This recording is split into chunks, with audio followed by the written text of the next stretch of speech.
दोस्तों नमस्कार, मैं हूं राहुल कुमार और आज की कहानी अमेरिका से है। Nadia Malik missing case America में गायब हुई। एक लड़की की दिल दहला देने वाली कहानी। आज हम आपको एक ऐसी दिल दहला देने वाली सच्ची कहानी की पूरी दास्तान बताने जा रहे हैं, जहां एक 22 साल की मासूम लड़की का मर्डर होता है। मगर इस केस में ना तो कोई मर्डर है, ना कोई सबूत है, ना कोई मोटिव है और ना ही कोई गवाह है। आप सोच रहे होंगे कि ऐसा कैसे हो सकता है कि एक कत्ल भी हो और उसका कोई कातिल ही ना हो, मगर इस केस में कुछ ऐसा ही है। इस एक केस ने अमेरिकी शहर को हिलाकर रख दिया था। पूरी कहानी आप भी जानेंगे तो हैरान रह जाएंगे। दुनिया इस केस को नादिया मलिक मिसिंग केस के नाम से जानती है। तो क्या है नादिया मलिक मिसिंग केस की पूरी कहानी, चलिए जानते हैं सब कुछ डिटेल से इस वीडियो में। मगर कहानी शुरू करने से पहले अगर आपने इस चैनल को सब्सक्राइब नहीं किया है तो जल्दी से चैनल को सब्सक्राइब कर बेल आइकन दबा लीजिए। तो चलिए कहानी शुरू करते हैं। यह कहानी भारतीय मूल की लड़की नादिया मलिक की है। नादिया अपने परिवार वालों के साथ अमेरिका के पेंसिल्वेनिया स्टेट के फिलाडेल्फिया नाम की जगह पर रहती थी। नादिया बचपन से ही पढ़ाई में काफी तेज थी। पढ़ाई के दौरान ही जब नादिया की उम्र यही कोई 15 से 16 साल की थी, तभी उसकी मुलाकात भारतीय मूल के ही भूपेंद्र गगन सिंह नाम के लड़के से होती है। भूपेंद्र भी उन दिनों फिलाडेल्फिया में ही रहा करता था। भूपेंद्र से मुलाकात के बाद ही नादिया की जिंदगी नई करवट लेनी शुरू कर देती है। पहले वो ज्यादातर पढ़ाई में ध्यान लगाती थी और अपने आप में ही रहना ज्यादा पसंद करती थी। मगर भूपेंद्र से मिलने के बाद वो भूपेंद्र के लिए पागल सी होने लगती है। अब वह दिन रात भूपेंद्र से ही बात करती रहती थी। अगर वह किसी और से बात भी करती थी तब भी वह अक्सर भूपेंद्र का ही जिक्र किया करती थी। इतना ही नहीं, जब भी मौका मिलता था परिवार वालों की मर्जी के खिलाफ भी जाते हुए। इन सब के चक्कर में नादिया की पढ़ाई काफी पीछे छूटने लगी थी। नादिया की जिंदगी में अचानक आए इस बदलाव से नादिया के घर वाले काफी परेशान होते हैं और वह नादिया को समझाने की काफी कोशिश करते हैं। मगर नादिया को भूपेंद्र के अलावा ना कुछ दिखाई देता था और ना ही भूपेंद्र की बातों के अलावा उसे किसी और की बातें सुनाई देती थीं। भूपेंद्र के प्यार में नादिया मलिक इतनी ज्यादा खो जाती है कि जब परिवार वाले उसे कुछ ज्यादा समझाने लगते हैं तो नादिया परिवार वालों से ही अपने सारे रिश्ते खत्म करके भूपेंद्र के पास ही रहने लगती है। नादिया और भूपेंद्र शादी भी नहीं करते हैं और साथ रहने लगते हैं। इसी दौरान नादिया एक बेटे को भी जन्म देती है। नादिया अपने परिवार वालों को लगभग भुलाकर अपने ही बॉयफ्रेंड भूपेंद्र तथा बेटे के साथ अपनी जिंदगी बिताने लगी थी। नादिया का पढ़ाई से भी लगभग रिश्ता खत्म हो गया था। बीते समय के साथ नादिया का परिवार भी बढ़ता है और साल 2012 तक नादिया 3 बच्चों की मां बन जाती हैं। सब कुछ अच्छा ही चल रहा था कि 2012 में 28 फरवरी को नादिया के साथ एक बड़ी ही दुखद घटना घटती है। नादिया और भूपेंद्र एक दिन अपनी 3 महीने की बेटी अलीना सिंह के साथ अपनी कार से कहीं घूमने जाते हैं। अभी ये लोग मार्केट में ही थे, तभी अचानक से नादिया की बेटी को सांस लेने में तकलीफ होने लगती है। बच्चे की इस हालत को देखते हुए नादिया और भूपेंद्र उसे संभालने की कोशिश करते हैं, मगर उसे बच्ची की स्थिति में कोई सुधार नहीं आता है। नादिया अपनी बेटी की हालत को देखकर बहुत ज्यादा परेशान होने लगती है, मगर यहीं पर भूपेंद्र एक ऐसा कदम उठाता है जिसकी उम्मीद नादिया ने कभी नहीं की थी। दरअसल मरती हुई बेटी को उसी हालत में छोड़कर भूपेंद्र वहां से यह कहते हुए भाग जाता है कि इसे तुम ही संभालो और तुम ही पुलिस को मदद के लिए फोन करो। मैं कुछ नहीं जानता नादिया अभी कुछ कर पाती, उससे पहले ही वह मासूम सी बच्ची बिल्कुल शांत पड़ जाती है। नादिया के बुलाने पर थोड़ी देर में पुलिस और मेडिकल टीम भी मदद के लिए आ जाती है, मगर तब तक नादिया की बेटी इस दुनिया से जा चुकी होती है। बच्चे की मौत की वजह को समझने के लिए पुलिस पोस्टमार्टम भी करवाती है, मगर हैरानी की बात यह होती है कि पोस्टमार्टम के बाद काफी गहराई से जांच करने के बावजूद यह पता नहीं चल पाता है कि आखिर इस बच्ची की मौत की वजह क्या थी। हालांकि कुछ जांच में ही संकेत मिलते हैं कि बच्ची मस्कुलर डिसऑर्डर जैसी गंभीर बीमारी से ग्रसित थी, मगर इस स्थिति में भी अचानक से उसकी मौत स्वाभाविक नहीं लग रही थी।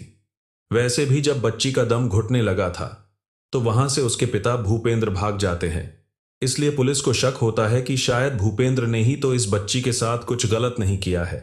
इसलिए पुलिस मर्डर के एंगल से भी जांच करती है, मगर पुलिस को कोई सबूत नहीं मिलता है। इस तरह उसे बच्ची की मौत का कारण एक रहस्य बनकर ही रह जाता है। इस घटना के बाद एक बार फिर से नादिया के परिवार वाले नादिया से संपर्क करते हैं और उसे समझाते हैं कि भूपेंद्र अच्छा लड़का नहीं है, तुम उसे छोड़कर वापस हम लोगों के पास आ जाओ। मगर नादिया कुछ भी सुनने को तैयार नहीं होती है और वो भूपेंद्र के साथ ही रहती है। नादिया भले ही अपने परिवार वालों के साथ नहीं जाती है, मगर बेटी की मौत के बाद भूपेंद्र के साथ उसके रिश्ते पहले जैसे नहीं रह जाते हैं। अब इन दोनों में अक्सर लड़ाई होती थी। छोटी छोटी बात पर दोनों काफी लड़ते थे। नादिया की बहन मोना मलिक के मुताबिक अब भूपेंद्र अक्सर नादिया पर हाथ भी उठा दिया करता था। गाली गलौज और छोटी छोटी बात पर लड़ाइयां तो बेहद आम हो गई थीं। कुछ समय तक तो नादिया यह सब कुछ झेलती हैं, मगर अब चीज उसके भी बर्दाश्त के बाहर होने लगती है और वह भूपेंद्र को छोड़ने का मन बनाने लगती है। इसीलिए वह अपनी खुशी किसी और में ढूंढना शुरू कर देती है और इसी सिलसिले में उसकी मुलाकात थॉमस सिंह नाम के एक व्यक्ति से होती है। थॉमस सिंह यूएस आर्मी में कुछ साल तक अपनी सेवाएं देने के बाद वापस आया था और फिलहाल इंजीनियरिंग कर रहा था। धीरे धीरे नादिया थॉमस सिंह के करीब आने लगती है। थॉमस भी नादिया को पसंद करना शुरू कर देता है और वो नादिया से कहता है कि जितनी जल्दी हो तुम भूपेंद्र का साथ छोड़कर वापस आ जाओ। नादिया भी भूपेंद्र को जल्द से जल्द छोड़ना चाहती थी, मगर भूपेंद्र नादिया को छोड़ने के लिए तैयार नहीं होता है। इसी खींचतान के बीच कुछ और महीने बीत जाते हैं। अब साल आ चुका था। 2014 प्यार से शुरू हुआ नादिया और भूपेंद्र का रिश्ता काफी जहरीला हो चुका था। नए साल में नादिया अपनी जिंदगी की नई शुरुआत करने की कोशिश करती है और इसी कोशिश के तहत वह एक बार फिर से अपनी पढ़ाई शुरू करती है। नादिया डॉक्टर बनने का ख्वाब पालते हुए मेडिकल एंट्रेंस टेस्ट की तैयारी करने लगती है। 2014 के जनवरी महीने में नादिया का प्री मेडिकल एग्जाम का फॉर्म एक्सेप्ट भी हो जाता है। इसी बीच फरवरी 2014 में भूपेंद्र सिंह को कहीं से थॉमस सिंह के बारे में पता चल जाता है। इसी के बाद नादिया और भूपेंद्र में काफी झगड़ा होता है। इसी झगड़े के दौरान भूपेंद्र सिंह नादिया की बुरी तरीके से पिटाई भी करता है। इस मारपीट से नादिया इतनी ज्यादा टूट जाती है कि फाइनली वो भूपेंद्र को हमेशा हमेशा के लिए छोड़ने का प्लान बना लेती है। मगर भूपेंद्र किसी भी कीमत पर नादिया को छोड़ने के लिए तैयार नहीं होता है। भूपेंद्र नादिया के नए बॉयफ्रेंड थॉमस को भी मैसेज करते हुए कहता है कि अगर तुम नादिया की जिंदगी से बाहर नहीं होते हो तो तुम कभी भी नादिया को नहीं देख पाओगे। इसका अंजाम बहुत बुरा होगा जब नादिया बिल्कुल बेबस हो जाती है और भूपेंद्र की कैद से नहीं निकल पाती है। तो वह अपने भाई खालिद मलिक को फोन करती है और उससे मदद की गुहार लगाती है। बहन की हालत को देखते हुए खालिद 9 फरवरी 2014 को भूपेंद्र सिंह को फोन करता है और उससे नादिया को छोड़ने के लिए कहता है। इस बात पर फोन पर ही खालिद और भूपेंद्र की काफी बहस हो जाती है। इसी बीच फोन पर ही बैकग्राउंड में नादिया की आवाज सुनाई देती है, जो रोते हुए कह रही थी कि ये मुझे घर के बाहर भी नहीं जाने दे रहा है, इसने मुझे कैद कर लिया है, मुझे बचाओ। नादिया की आवाज सुनकर खालिद कुछ कह पाता उससे पहले ही फोन कट जाता है। फोन कटने के बाद खालिद कई बार भूपेंद्र के नंबर पर फोन करता है, मगर बात नहीं हो पाती है। नादिया से भी संपर्क नहीं हो पाता है। इसी के बाद कुछ अनहोनी की आशंकाओं के साथ तुरंत खालिद पुलिस को फोन करते हुए घटना की जानकारी देता है। खालिद के फोन के तुरंत बाद पुलिस की एक टीम भूपेंद्र के घर पर जाती है, मगर वहां ना तो भूपेंद्र मिलता है और ना ही नादिया। पुलिस आसपास के उन सभी संभावित जगह पर छापेमारी करती है जहां भूपेंद्र जा सकता था, मगर कहीं से भी भूपेंद्र का कोई अता पता नहीं चलता है। 9 फरवरी 2014 की तारीख यूं ही बीत जाती है। नादिया और भूपेंद्र का कोई अता पता नहीं लगता है। बाद 10 फरवरी 2014 को नादिया के परिवार वाले आधिकारिक तौर पर पुलिस में जाकर भूपेंद्र सिंह गगन के खिलाफ लिखित में शिकायत दर्ज करवाते हैं। भूपेंद्र के पास एक ब्लैक कलर की निशान कार थी। जांच के दौरान पता चलता है कि नादिया भूपेंद्र के साथ साथ वो ब्लैक कलर की निशान कार भी गायब है। इसी आधार पर पुलिस वाले अनुमान लगाते हैं कि शायद भूपेंद्र और नादिया इसी कार से कहीं निकल गए हैं। इसलिए पूरे इलाके में अलर्ट जारी कर दिया जाता है कि किसी को भी अगर ब्लैक कलर की निशान कार दिखाई देती है तो तुरंत पुलिस को इन्फॉर्म करें। नादिया के परिवार वाले भी अपने स्तर से कार की तलाश में लग जाते हैं। अभी यह लोग नादिया की तलाश में लगे ही हुए थे कि तभी नादिया के मोबाइल से एक के बाद कई टेक्स्ट मैसेज खालिद के मोबाइल पर आते हैं। यह मैसेज भूपेंद्र भेज रहा था। एक मैसेज में भूपेंद्र खालिद से कहता है कि तुम हार गए, मैं जीत गया। वो कभी अब घर वापस नहीं आएगी, तुम उसका चेहरा कभी नहीं देख पाओगे। खालिद को चैलेंज करते हुए भूपेंद्र एक मैसेज में यह भी कहता है कि तुम पूरे अमेरिका में नादिया को खोज लो, मगर वो तुम्हें कहीं नहीं मिलेगी। खालिद इन मैसेज के बारे में पुलिस को भी जानकारी देता है और पुलिस भी अपनी जांच का दायरा बढ़ाती है, मगर कुछ फायदा नहीं होता है। पुलिस के हाथ अब भी खाली ही रहते हैं। इसी बीच 11 फरवरी 2014 को एक बार फिर से खालिद को नादिया के मोबाइल से कुछ मैसेज मिलते हैं। इस बार मैसेज में लिखा हुआ था कि अगर तुम नादिया से बात करना चाहते हो तो मुझे तुरंत मोबाइल के माध्यम से $20 भेजो। इसके तुरंत बाद कई और मैसेज मिलते हैं जिसमें रकम बढ़ाकर पहले 50, फिर 100 और फिर $200 कर दी जाती है। ऐसे ही मैसेज थॉमस को भी मिलते हैं, उसमें भी यही लिखा हुआ था कि अगर तुम नादिया से बात करना चाहते हो तो तुम मुझे अभी इतने पैसे भेजो। इन मैसेज के साथ भूपेंद्र यह भी लिखता है कि अगर तुमने पैसे नहीं भेजे तो तुम कभी दोबारा नादिया की आवाज नहीं सुन पाओगे। इस मैसेज के जवाब में खालिद कहता है कि तुम मुझे कोई सबूत दो जिससे पता चले कि नादिया तुम्हारे साथ हैं, तो मैं तुम्हें अभी पैसे भेज दूंगा। तुम मुझे कम से कम बस एक बार उसकी हेलो सुना दो तो मैं अभी पैसे दे दूंगा, फिर उसके बाद मैं उससे बात करूंगा। खालिद यह कहने पर भूपेंद्र अंतिम मैसेज यह करता है कि आज के बाद तुम कभी नादिया की आवाज नहीं सुन सकोगे। इधर भूपेंद्र लगातार मैसेज के जरिए ब्लैकमेल करके पैसा हासिल करने की कोशिश में लगा हुआ था। उधर पुलिस की भी कई टीम भूपेंद्र की तलाश में लगी हुई थी, मगर कहीं से भी इन लोगों का कोई अता पता नहीं चल रहा था। पुलिस नादिया के मोबाइल फोन के जरिए भी इन लोगों को ट्रेस करने की कोशिश कर रही थी, मगर कामयाबी नहीं मिल रही थी। पुलिस के मोबाइल ट्रैकिंग के मुताबिक पहले इनकी लोकेशन फिलाडेल्फिया थी, फिर यह लोग वॉशिंगटन की तरफ जाते हैं और वॉशिंगटन से यह लोग न्यूयॉर्क सिटी की तरफ जाते हैं। मगर जब ये लोग वायु शहर पहुंचते हैं तो यहां आकर इनके मोबाइल की मूवमेंट बंद हो जाती है। इस बार पुलिस की एक टीम वायु तक आती है। पुलिस पीछा करते हुए उसे घर तक भी पहुंच जाती है, जहां भूपेंद्र आकर रुकता है। जैसे ही भूपेंद्र को इस बात की भनक लगती है कि पुलिस इसके पीछे है, वो पीछे के दरवाजे से भागने की कोशिश करता है, मगर कुछ देर की लुका छुपी के खेल के बाद पुलिस आखिरकार भूपेंद्र को पकड़कर गिरफ्तार कर लेती है। भूपेंद्र सिंह से कार और नादिया के बारे में पूछा जाता है। इस पर वह कुछ भी बताने से इनकार करता है और कहता है कि मैं अपने वकील के आने के बाद ही कुछ बात करूंगा। इसके बाद पुलिस भूपेंद्र के पॉकेट की तलाशी लेती है तो उसके पॉकेट से नादिया का मोबाइल, नादिया का ड्राइविंग लाइसेंस और कार की एक चाबी मिलती है। जांच के बाद खुलासा होता है कि यह उसी निशान कार की चाबी है जिससे कथित तौर पर भूपेंद्र और नादिया निकले थे। पुलिस वालों की पूछताछ में भूपेंद्र बताता है कि मैंने कार के साथ नादिया को फिलाडेल्फिया में ही छोड़ दिया था, मगर भूपेंद्र की बात इसलिए झूठ लग रही थी क्योंकि नादिया के परिवार वालों के मुताबिक उस कार की तो बस एक ही चाबी थी और वह चाबी भी भूपेंद्र की जेब से मिली थी। तो ऐसा कैसे हो सकता है कि नादिया बिना चाबी के ही कार चला रही हो? भूपेंद्र के चेहरे पर चोट के भी निशान थे। इस बारे में पूछे जाने पर भूपेंद्र बताता है कि जब नादिया से उसकी मुलाकात आखिरी बार हुई थी, यहां पर दोनों की लड़ाई हो गई। नादिया ने भी उसे पर हमला किया, जिस कारण उसके चेहरे पर यह खरोच और चोट के निशान हैं।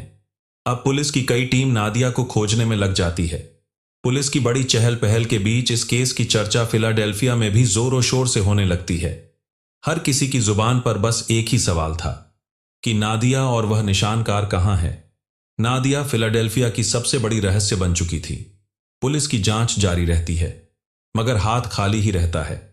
नादिया की मिसिंग रिपोर्ट 10 फरवरी 2014 को लिखाई गई थी और अब तारीख आ चुकी थी 20 फरवरी 2014। 20 फरवरी 2014 को फिलाडेल्फिया के मार्बल टाउनशिप पुलिस डिपार्टमेंट में एक अनजान व्यक्ति कॉल करता है और कहता है कि यहां ब्लैक कलर की निशान कार अल्टिमा खड़ी है। इसी कार में शायद नादिया हो सकती है। आखिर ये कॉल किसने की थी, उसके बारे में हम आपको वीडियो में आगे बताएंगे। फिलहाल बताते हैं कि इस कॉल के बाद क्या होता है। पुलिस की एक टीम भागते हुए उसे जगह पर जाती है तो वहां सच में एक ब्लैक कलर की निशान अल्टिमा कार खड़ी थी। कार पूरी तरीके से बर्फ से ढकी हुई थी। हैरानी की बात तो यह थी कि उसे कार पर 8 पार्किंग टिकट्स लगे हुए थे। मतलब इस जगह पर कार को खड़ी करने से पहले कई दूसरी जगह इलीगल तरीके से इसे पार किया गया था। इस कारण पुलिस ने उसे पर पार्किंग टिकट्स भी लगाए थे, मगर पहले किसी को उसे कार के अंदर लाश दिखाई नहीं दी। आनन फानन में कार को खोला जाता है। कार के अंदर पुराने कपड़ों के ढेर और इसके अलावा काफी सामान बिखरा पड़ा था। पहले तो पुलिस को कुछ भी नजर नहीं आता है, मगर जब उन कपड़ों के ढेर को हटाया जाता है तो उन कपड़ों के ढेर के नीचे नादिया की लाश पड़ी हुई मिलती है। जिस नादिया की तलाश पिछले 10 दिनों से हो रही थी, वह पुलिस को कार के अंदर कपड़ों के ढेर के नीचे मरी हुई मिलती है। मृत्यु के समय नादिया की उम्र सिर्फ 22 साल थी। लाश मिलते ही पुलिस उसे पोस्टमार्टम के लिए भेज देती है। नादिया का पोस्टमार्टम करने वाले डॉक्टर की टीम की ओर से 21 फरवरी 2014 को एक प्रेस कॉन्फ्रेंस किया जाता है, जिसमें कहा जाता है कि नादिया के शरीर पर किसी भी तरह के फिजिकल ट्रॉमा के निशान नहीं मिले हैं। पोस्टमार्टम के दौरान भी मौत की वजह और मृत्यु के त्रिकोण से संबंधित कुछ भी पता नहीं चल पाया है। मृत्यु का कारण तथा त्रिकोण को समझने के लिए सैंपल्स फॉरेंसिक लैब भी भेज दिए जाते हैं, क्योंकि शुरुआती रिपोर्ट में कुछ भी पता नहीं चल पाया था, इसलिए भूपेंद्र को गिरफ्तार नहीं किया जाता है। फिर भी पुलिस उसे शहर में ही रहने को कहती है और उसे पर नजर रखी जा रही थी। मगर अप्रैल 2014 में भूपेंद्र पुलिस के नियमों को तोड़ते हुए कहीं चला जाता है। इसी के बाद उसे गिरफ्तार करते हुए जेल में डला दिया जाता है। हालांकि कुछ ही महीने बाद भूपेंद्र को कोर्ट से बेल भी मिल जाती है और वो फिर से आजाद हो जाता है। उम्मीद की जा रही थी कि महीने 2 महीने में फॉरेंसिक लैब से नतीजा आ जाएगा, मगर वहां से 8 महीने बाद जाकर अक्टूबर महीने में रिपोर्ट आती है। उम्मीद की जा रही थी कि इस रिपोर्ट में कुछ ऐसा होगा जिसके आधार पर नादिया के बॉयफ्रेंड भूपेंद्र सिंह पर हत्या का मुकदमा दर्ज किया जा सकेगा, मगर हर कोई उसे वक्त शॉक्ड रह जाता है जब फॉरेंसिक रिपोर्ट में भी यही कहा जाता है कि काफी मेहनत और कई दौर की जांच के बावजूद डॉक्टर की टीम मौत के कारण का पता नहीं लगा पाई है। इतना ही नहीं, मौत किस तरीके से हुई उसे बारे में भी कोई जानकारी नहीं मिल पाई है। इस रिपोर्ट के बाद पुलिस कई नामी जासूस को इस केस की जांच में शामिल करती है। कई महीना तक जांच चलती रहती है, मगर पुलिस के हाथ कोई जानकारी नहीं लगती है। हालांकि डिटेक्टिव अपनी पूरी जांच के बाद सर्कमस्टेंशियल एविडेंस के आधार पर भूपेंद्र सिंह पर ही नादिया को जहर देकर हत्या का शक जताते हैं, मगर उनके पास कोई सबूत नहीं था, इसलिए पुलिस भूपेंद्र पर कोई मामला दर्ज नहीं कर पाती है। काफी कोशिशें के बाद भी जब पुलिस को भूपेंद्र के खिलाफ एक भी सबूत या गवाह नहीं मिलता है, तो फाइनली पुलिस कोर्ट में नादिया की हत्या को रहस्यमयी मौत बताते हुए क्लोजर रिपोर्ट फाइल कर देती है। अंततः कुछ महीने बाद ही ये केस बंद भी हो जाता है और भूपेंद्र आजाद अपनी जिंदगी जी रहा होता है। 22 साल की नादिया अपने 2 छोटे छोटे बच्चों को छोड़कर मर गई, मगर उसे किसी ने नहीं मारा। पुलिस द्वारा केस बंद किए जाने के बाद नादिया के परिवार वाले अपने स्तर से इस केस की जांच करवाने के लिए कुछ प्राइवेट डिटेक्टिव को भी हायर करते हैं। प्राइवेट डिटेक्टिव अपनी जांच में कुछ सबूत इकट्ठा करते हैं। उसके आधार पर नादिया के परिवार वाले फिर से पुलिस द्वारा इस केस को खोलने की अपील करते हैं, मगर प्राइवेट डिटेक्टिव द्वारा कलेक्ट किए गए एविडेंस की जांच के बाद पुलिस यह कहते हुए इस केस की दोबारा जांच करने से इनकार कर देती है कि उन सबूत में कोई दम नहीं है। 2015 में नादिया का भाई खालिद मलिक नादिया की मौत से संबंधित जानकारी देने वाले व्यक्ति को पहले 50,000 रुपये का इनाम देने का ऐलान करता है। महीना बीत जाते हैं, मगर एक भी काम की जानकारी कहीं से नहीं मिल पाती है। वैसे प्राइवेट डिटेक्टिव ने जो सबूत इकट्ठा किए थे, उसके आधार पर नादिया के परिवार वालों ने दावा किया कि नादिया को दाहिने हाथ में जहरीला इंजेक्शन भी लगाया गया था। इसी वजह से उसकी मौत हुई और ये इंजेक्शन किसी और ने नहीं बल्कि भूपेंद्र ने लगाया था। भूपेंद्र ने पहले नादिया के हाथ में जहरीला इंजेक्शन लगा दिया और फिर कार को बंद करके सभी सबूत मिटाने के बाद नादिया को अंदर ही छोड़कर भाग गया।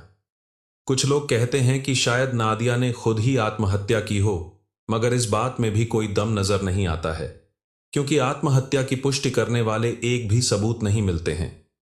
भले ही भूपेंद्र पर हत्या का मुकदमा दर्ज नहीं किया जा सका, मगर 2018 में एक स्थानीय अदालत ने इस केस की सुनवाई करते हुए भूपेंद्र को नादिया के परिवार वालों को $10 मिलियन का हर्जाना देने का ऑर्डर दिया।